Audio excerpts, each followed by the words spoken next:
মাছ তো আপনারা অনেকভাবে রান্না করে খেয়েছেন। রান্না খেতে খেতে বোর হয়ে গেছি। আজকে চলুন নতুন কিছু রান্না করা যাক।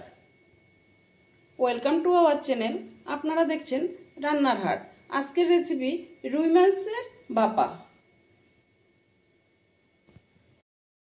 শুরু করা যাক।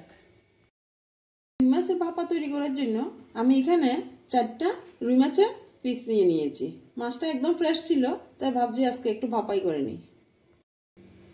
মাছের ভাপা তৈরি করার জন্য মাছে আমি কিছুটা হলুদ গুঁড়ো দিয়ে দিচ্ছি, স্বাদ মতো নুন দিয়ে দিচ্ছি। এবার মাছটাকে আমি একটু ভালোভাবে মেখে নেব।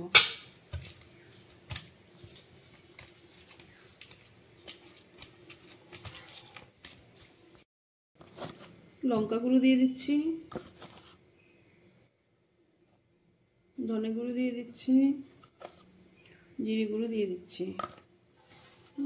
ভাপা যেহেতু একটু ঝাল না হলে ভালো লাগবে না, তাই তাতে আমি একটু কাঁচা লঙ্কা পেস্ট দিয়ে দিচ্ছি। আমি ভাপাটা তৈরি করার জন্য সাদা শস্য, কালো শস্য আর 2টা লঙ্কা দিয়ে পেস্ট করে নিয়ে নিচ্ছি। পেস্টটা দিয়ে দিচ্ছি মাছে।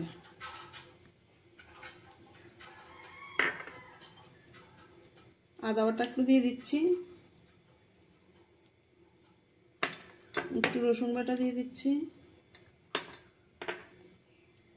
একটু টমেটো পিউরি দিয়ে দিচ্ছি।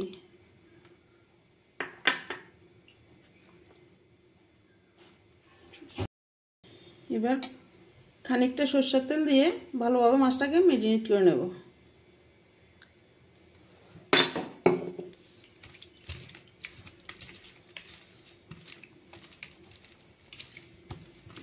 যাতে মাছের গায়ে ভালোভাবে মশলাগুলি লেগে যায়,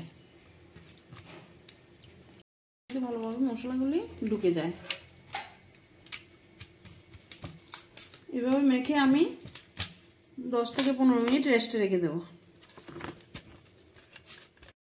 তাতে ফেটিয়ে রাখা 2টা দিয়ে দিচ্ছি, টক 2টা। এবার ম্যারিনেট করা মাছগুলিকে একটা টিফিন বক্সে আমি নিয়ে নিচ্ছি।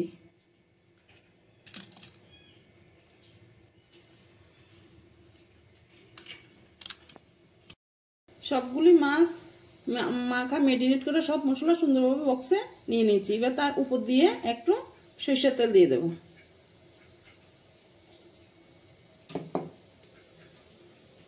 কড়াইতে কিছুটা জল বসিয়ে দিয়েছি। জলে দেখুন ফুট এসে গেছে। এবার তাতে একটা স্ট্যান্ড বসিয়ে দেব। স্ট্যান্ডের উপর বক্সটা আমি বসিয়ে দিচ্ছি। এভাবে বসিয়ে দিয়ে আমি 20 মিনিট,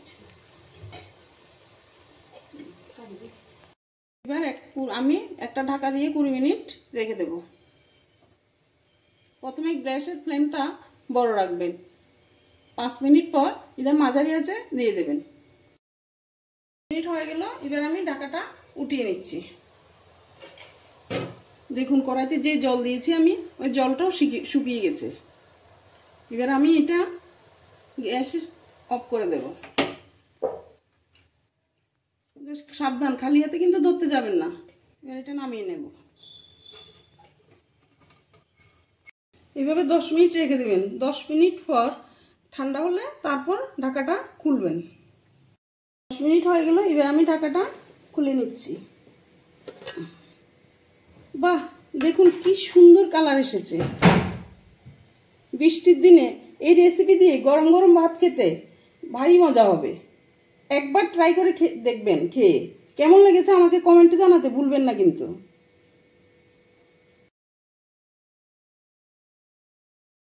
এমন নতুন নতুন ভিডিও পেতে সাবস্ক্রাইব করুন রান্নার হাট।